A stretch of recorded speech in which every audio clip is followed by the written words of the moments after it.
All right, welcome back, guys, to the Touchline Podcast. Bringing you another video. First of all, if you're new around here, make sure you subscribe to the channel, leave a like, comment down below, and we're bringing you something different. First of all, we've got to guess that here's the reason why Bulldogs are playing at Belmore. So it's none other than Luke Brailey. How are you, man? Nice to have you on, Luke. It's really good to be here. Thanks for having me, guys. Of course, man. A truly inspiring story. You know, going through the fact sheet that you gave us, man. I told you earlier, like it sounded very tiring from your end. We'll get into that. We'll get into it a bit later. But I want to just so the fans know who you are, your background, and just how back to Belmore came to be. Sure. Well, at the end of 2004, beginning of 2005, rumours started to circle around the community that Belmore Sports Ground was potentially going to be knocked down, and in its place, high-rise apartments. Okay. Now, at the time, the Bulldogs were not maintaining a significant presence at the venue. So what happened was 7 years prior, the Bulldogs chose to stage their NRL games at Homebush. Okay. And they were still at Belmore Sports Ground for the purposes of admin and training. But in 2005, they had signalled their intention to leave the venue completely, to have everything moved over to Homebush. So we felt that Belmore Sports Ground needed an advocate. Belmore Sports Ground needed a champion. It needed somebody to fight for it, because at that point in time, nobody was fighting for Belmore Sports Ground. The venue was sitting dilapidated. It was not fit for purpose. So 7 local residents, including myself, we stepped up to the plate. We thought, you know what? We're going to fight for this venue because nobody else is doing a damn thing about it. So what was your main, of course you're saying about how Belmore wasn't being used and, you know, everyone forgot about it. Was that one of the main motivations, you know, you wanted to bring Belmore back to its glory days, start playing games back there? So what was the motivation behind, you know, again, back to Belmore, that whole movement? Well, we were established as a way to shine a light on the state of the venue, you know, to start and nurture a conversation about the venue's preservation and restoration. We felt that the venue needed to be fought for, because nothing was happening, nothing was going on. But the challenge that we had was that because the Bulldogs were playing their NRL games elsewhere, and they'd signalled their intention to relocate to Homebush for training and admin purposes, we were very limited with what we could do with Belmore Sports Ground. So we had meetings with Rod Kemp. He was the Federal Minister for Sport in the Howard government. Sandra Norrie, who was the State Minister for Sport in the then Carr state government.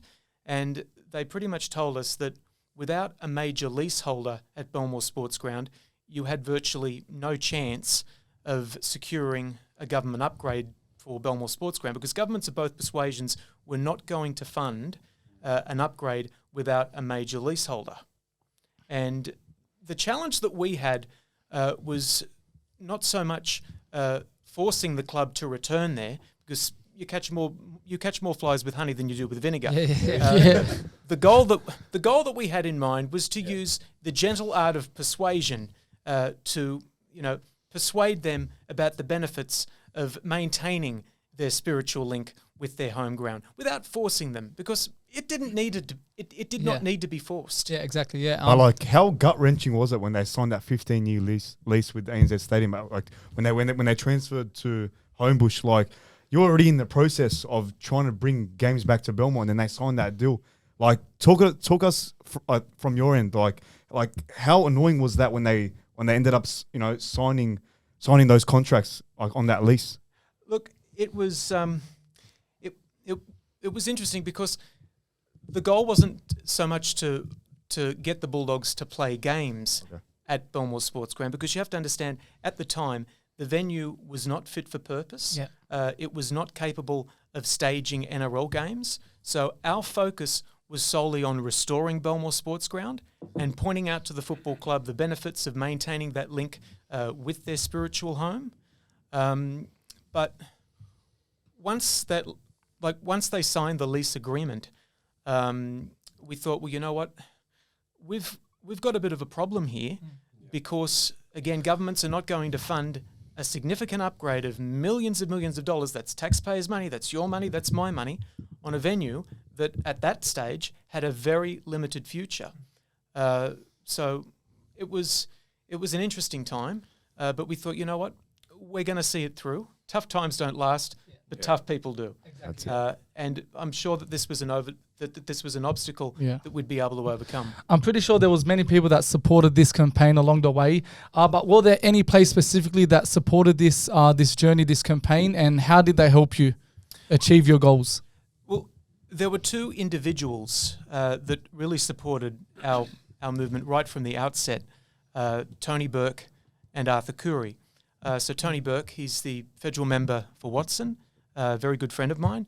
He's contested 7 consecutive elections, and he's been the member for Watson for the last 20 years. The seat of Watson includes Belmore Sports Ground.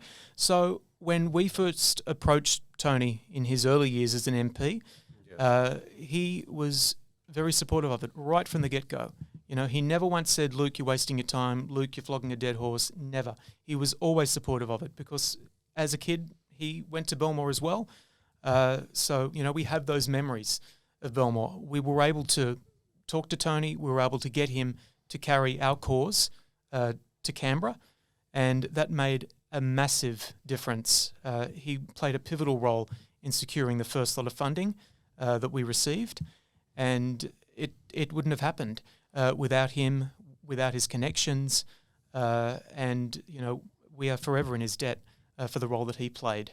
And the second individual as well was Arthur Curry. He was another good friend of mine. He did serve on the board previously up until 2002. He had a chain of menswear stores, high-end menswear stores in the city, and he had impeccable connections in the corridors of power, both on Macquarie Street and in Canberra. I'd go into his shop and he'd have Kevin Rudd there one day, and he'd have Bob Carr there the next day. Oh, wow. Yeah. Even politicians. Incredible. Yeah. It's good to have that, you know, political backing in that way. But like in terms of current players at that time, did anyone speak out and say like, I want to back this cause, back this campaign? One player that does come into mind was Sonny Bill Williams. Wow. So in 2008, prior to his departure, he came out publicly in the Sun Herald and said, we want the Bulldogs to play at Belmore Sports Ground. Oh, well. So he was very supportive. I think it was Adrian Prozhenko that did the article. Yeah. But players at that time were sort of very restricted in what they could say, and, you know, the causes that they could champion. But I do remember Sonny Bill specifically, him coming out saying that the atmosphere in Belmore was so much better, that the vibe at Belmore was better. And it's not like just it was a big player, Sonny Bill Williams, you know, to have that caliber of a player to come out and say that must have been massive for that campaign. Look, it certainly gave us a bit of a boost. Yeah. And you know, we certainly appreciated it.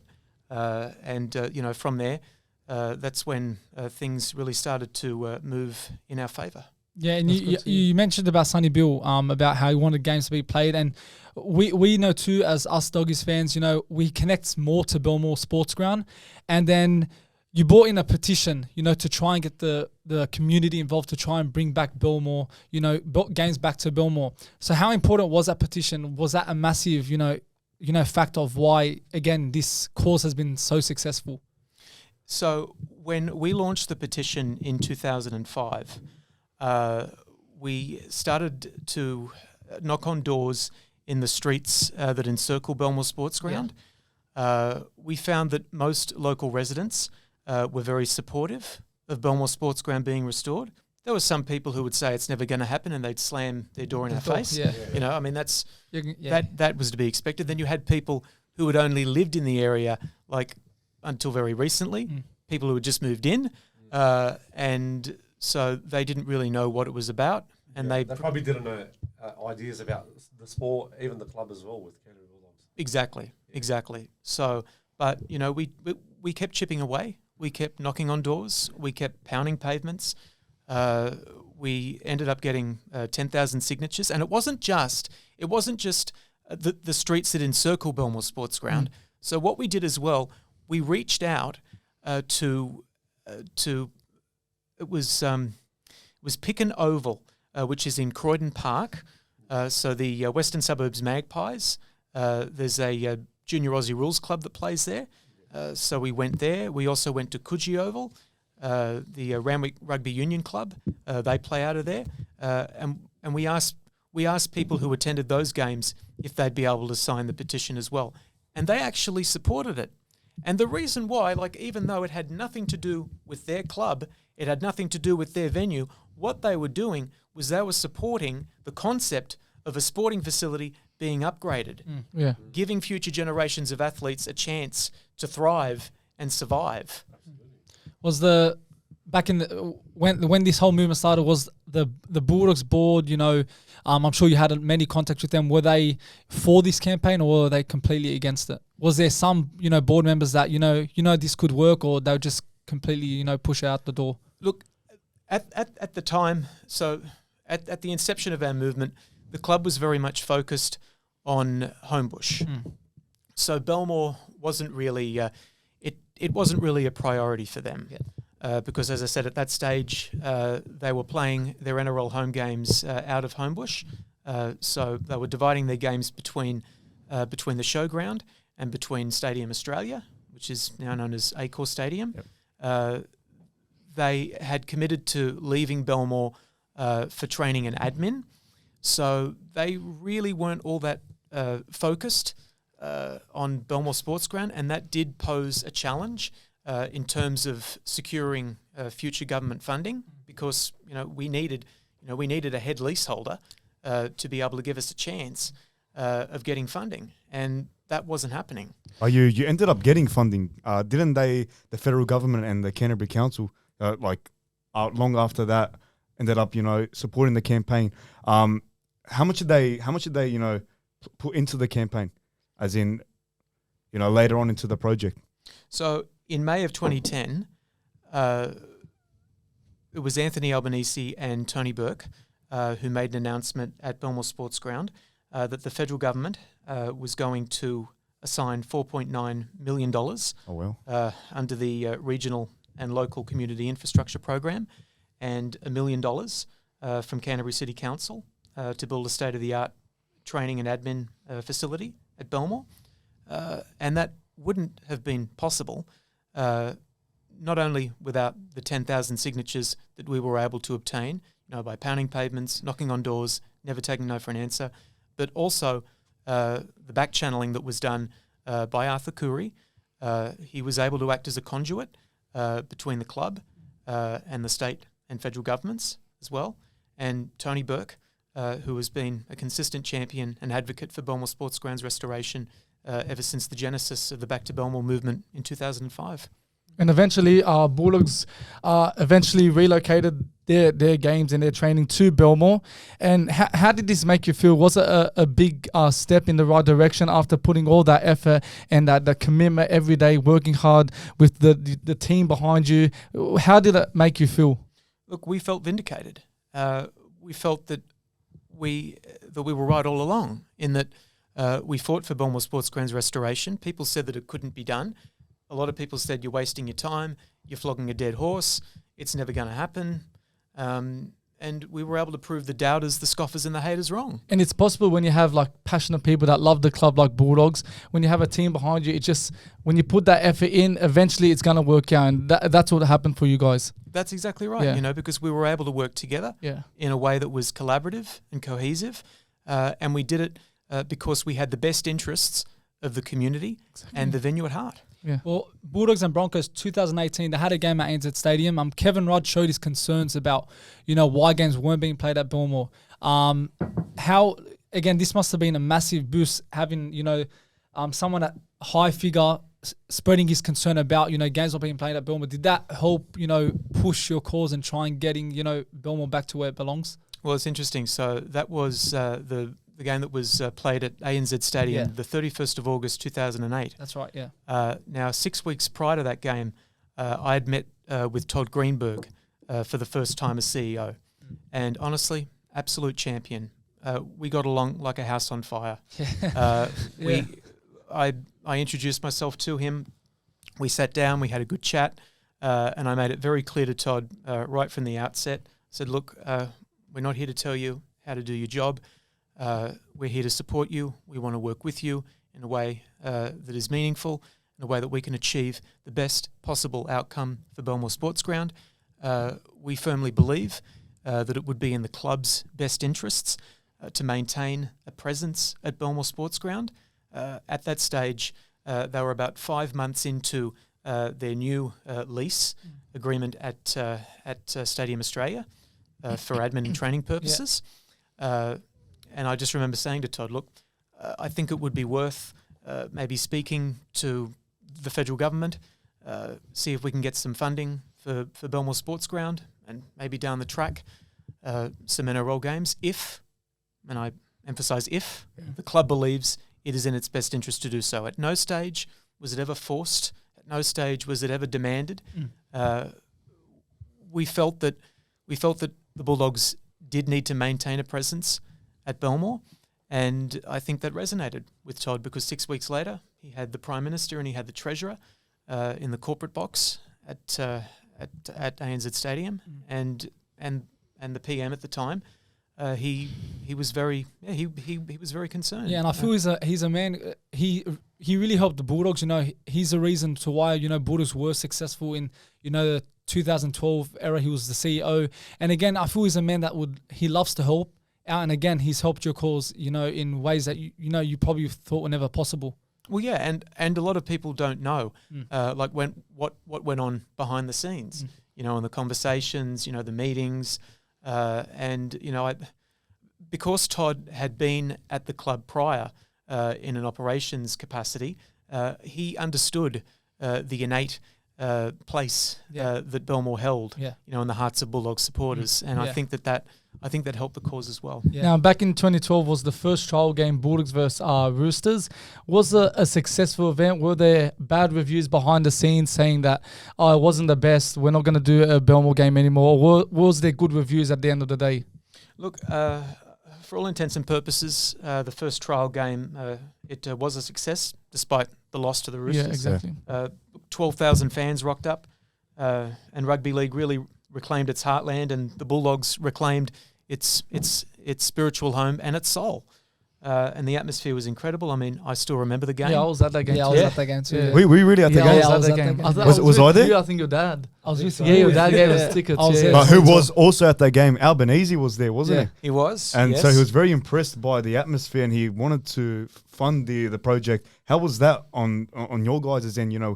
Because he was what was he at the time? So at that point in time, he was the infrastructure minister. Yeah. Okay. So like, how was that? Impressing him at the time because he's really calling the shots. So like, how was that? If he wants the green lights to go for this project, and it was clearly a successful event. Like that must have been big for you guys. Look, it was, and because he's a South supporter, because he grew up in Redfern, he understands the tribalism that comes with suburban venues.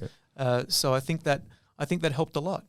Because Todd said after that game that he would love to see the club stage, 1 or 2 NRL games at Belmore, and that finally came to fruition in 2015. Yeah, you mentioned about Tony Burke and Arthur Curry early on. Do you think this would have not been possible if it wasn't for them, helping you, as a team trying to, make this cause a success? No, definitely not. Without them, this wouldn't have transpired. I mean, look, it's a team effort. I don't think credit should be attributed to any one person, but those 2 individuals in particular, behind the scenes in those early days, they did a lot to really bring this thing into fruition.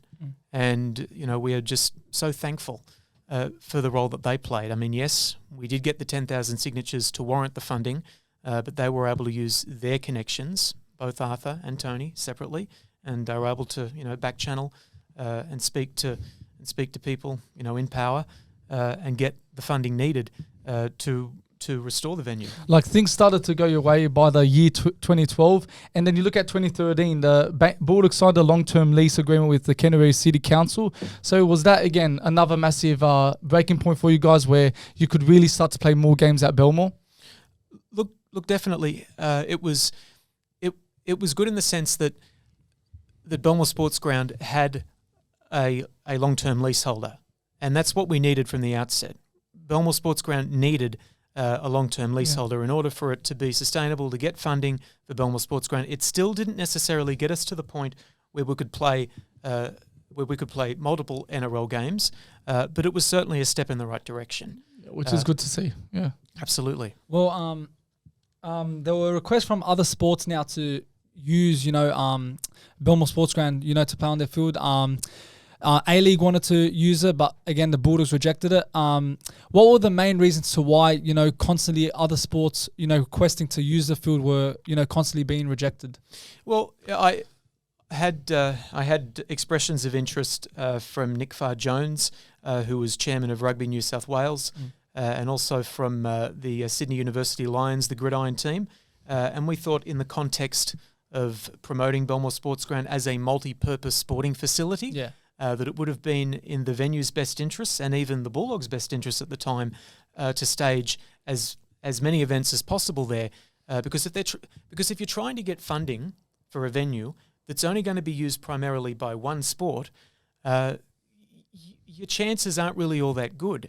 But if you're going to be using it for multiple sports, and at the time there was genuine interest from other sports to use the venue, and because we were constantly like getting rejected, we didn't really think that was a step in the right direction.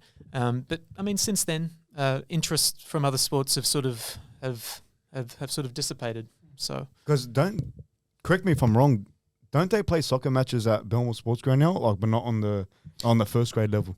Yeah, so Sydney Olympic FC also use the venue as well for their second tier competition. Yeah, fair enough. So in 2014, so you were the president of the committee, so you had to step down. So how did the team react when you stepped down from the presidency? Look, I felt that it was time to hand over the reins. I wanted to focus my efforts on other aspects of Back to Belmore. Luke Civillani had served as vice president and as a founding committee member. He had, I think, the skill set required to really take the organisation to the next level, because his background is sports management, so he lives and breathes it. And then over the ensuing years, he was able to reshape the organisation in a much more dynamic way. We were able to bring in new committee members as well that I think sort of better reflect the cultural diversity of the area and also the skill sets as well. And then I was appointed as a patron in 2017. So my role primarily now is to promote the interests of Back to Belmore and to act as a channel of communication between the executive committee and the venue's primary stakeholders. And, it's in that capacity, that I continue to serve Back to Belmore. And, I think that we're all achieving great things and, hopefully we can continue to do that. Was it true that they were going to turn Belmore Sports Ground into a swimming centre?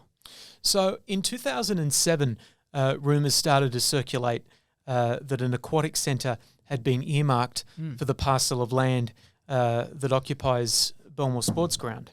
Now, I can understand Canterbury City Council at the time because they needed a primary leaseholder because nothing was happening at that stage because the Bulldogs were well into their their release at ANZ Stadium. So Canterbury City Council was thinking, okay, well, what are we going to do with this venue? Nobody wants to use it. So I think it was an idea that was floated at the time.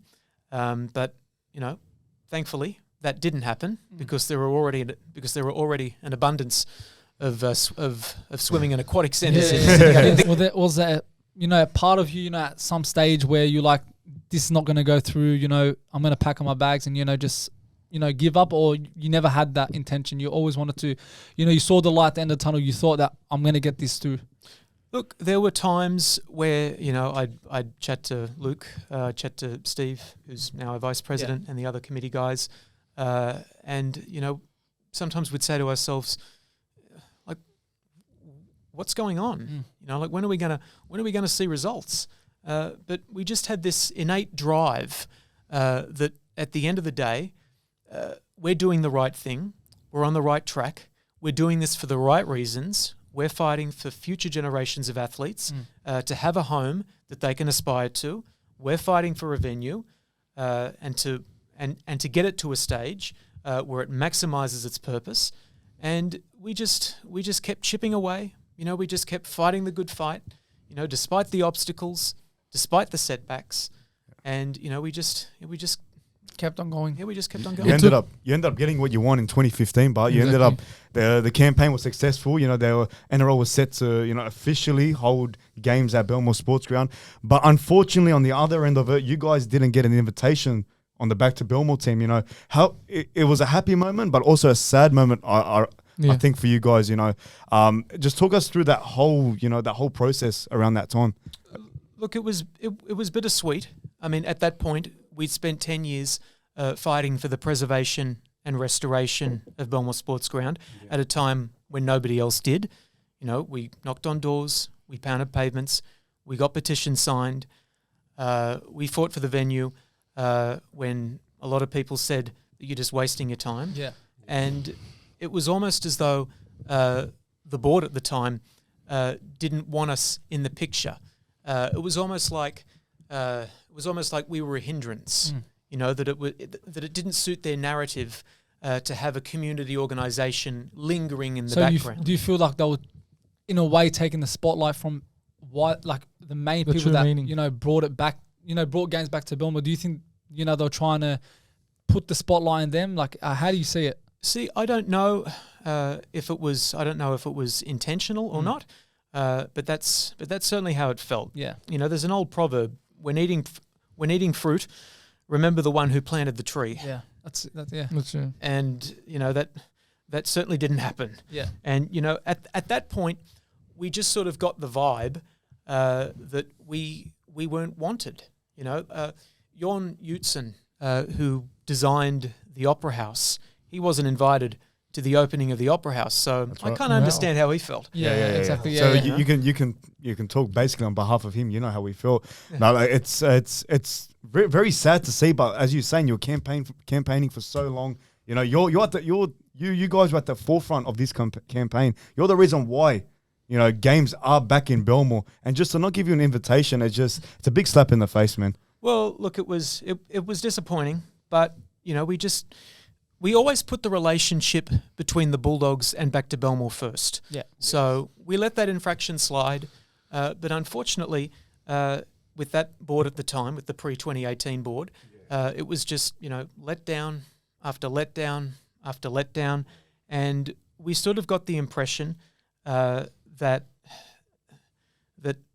they didn't want to work with Back to Belmore in a collaborative and cohesive manner, and we just sort of got the feeling at the time that the relationship between the Bulldogs and Back to Belmore was not at the standard required. You eventually did get an invite to one of the games, I'm pretty sure.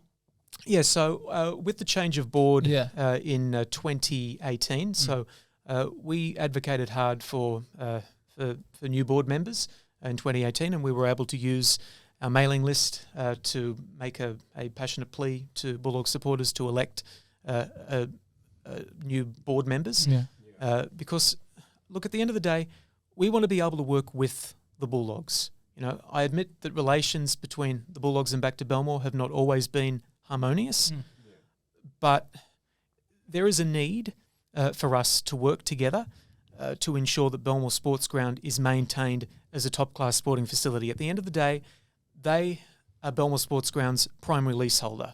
We are the custodians. We see ourselves as the custodians of that venue because we have fought for this venue since 2005 when nobody cared for the place. Exactly. Look, it's 2024 now. Looking back at everything you've done and achieved at Back to Belmore, what was your most significant milestone and what have you learned from this journey?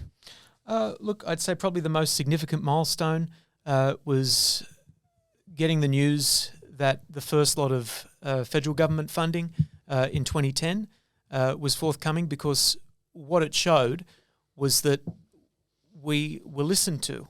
that our voices were being heard.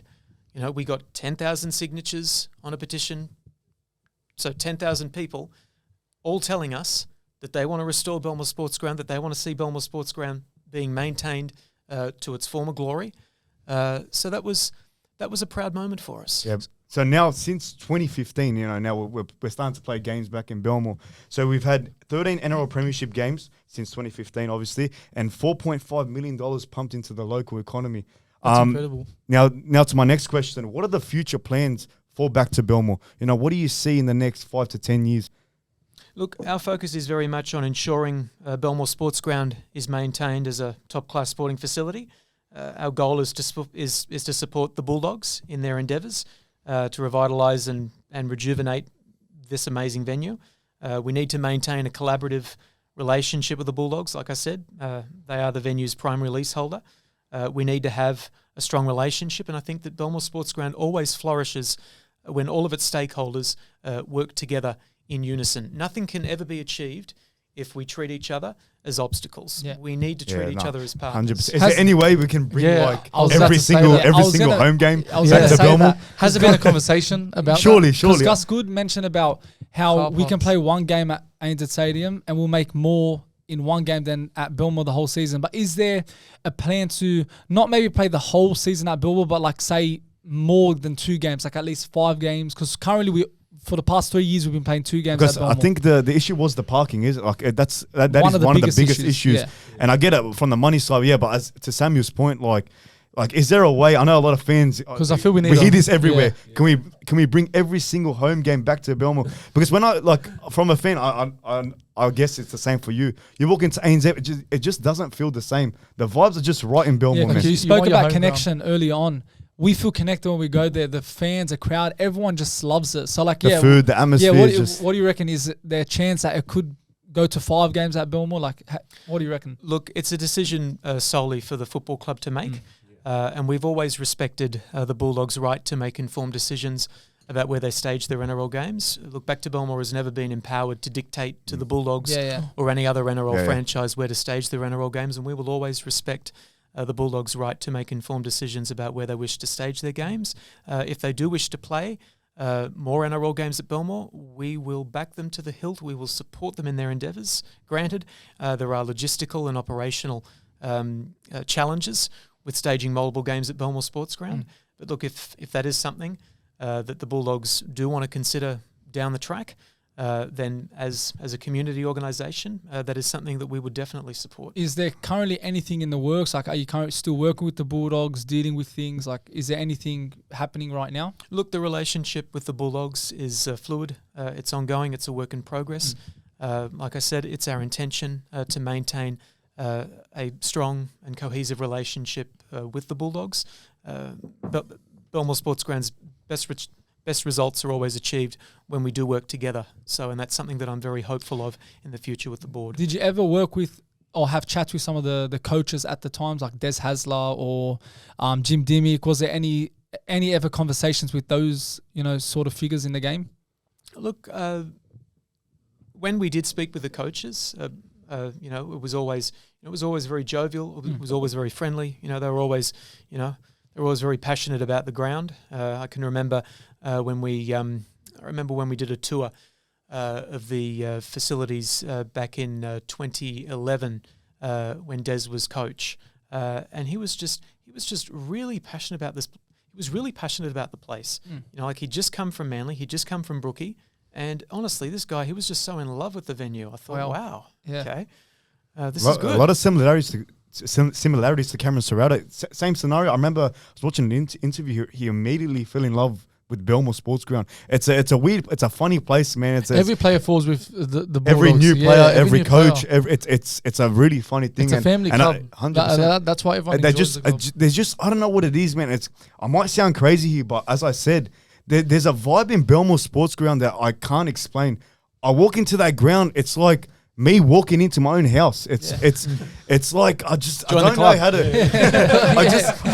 I'm so glad that you ended up, you and your team ended up bringing games back to Belmore, because we've been missing we see in everything in life. I'm not to knock the Bulldogs, but the corporate side of things, Yeah. if it makes more money, it makes sense. Yeah. So like just bringing games back to, the homeland territory, it's just a great thing that you guys have done. And we really appreciate it, man. Huey, thank you so much. Well, look, thank you. And I think it's important at this point to say as well that a lot of people misattribute the Bulldogs returning to their spiritual home back to Belmore.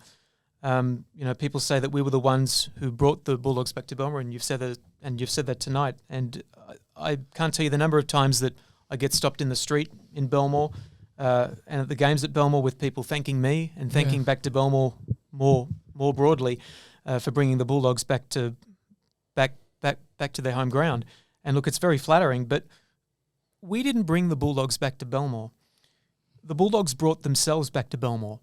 If you think about it, 20 years ago, the venue was in a state of disrepair. It wasn't fit for purpose.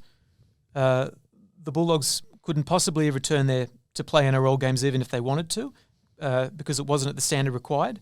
But we were established as a way to shine a light on the unacceptable state of the venue and to help ensure that the venue was better equipped to shape its future.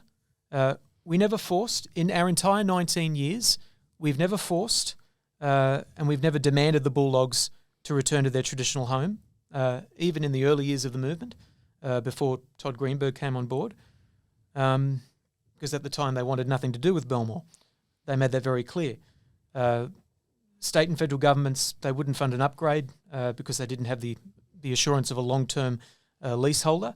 But with that change of leadership in 2008, so prior to Todd becoming CEO, there was a change of board, and we were able to advocate new board members as well.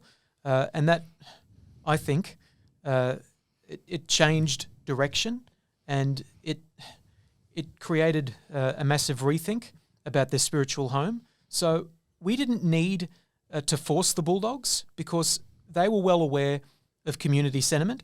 We simply encouraged them through the gentle art of persuasion. So they made the decision, once the venue was fit for purpose, to go back there. We never forced them. So, and look, I'm flattered, that you thank me for bringing the Bulldogs back to Belmore. But credit where it's due.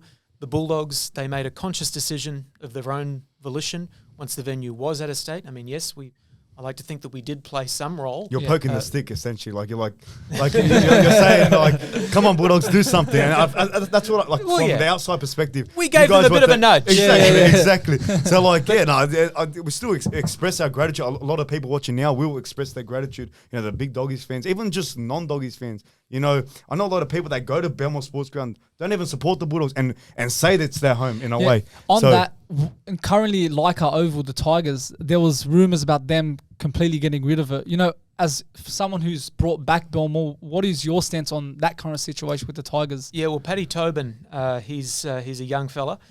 He's not much younger than I was when I started back to Belmore. Yeah. So he's started a movement. Okay. Not dissimilar to back to Belmore. Yeah. And if I can impart some wisdom to him, it would be to not give up, never take no for an answer, and just keep fighting the good fight. Keep the suburban grounds, man. Like Belmore, keep them all, man. That's it. No. Footy needs it. Footy needs just suburban grounds. It's a must. Because that's where NRL was, brought from. It started from these stadiums, but now again it's developed into more, more professional stadiums. But yeah, it'll be good to see Leica as well stay as Belmore stayed. So quickly, I've got a question for you. Do you think Dogs will win the premiership this year? Absolutely. That's it. That's the spirit. That's the spirit. Are you putting your house on it, Luke? Putting a house on it? We'll tip in with you. Well, I've already put 1,000. Just a heads up.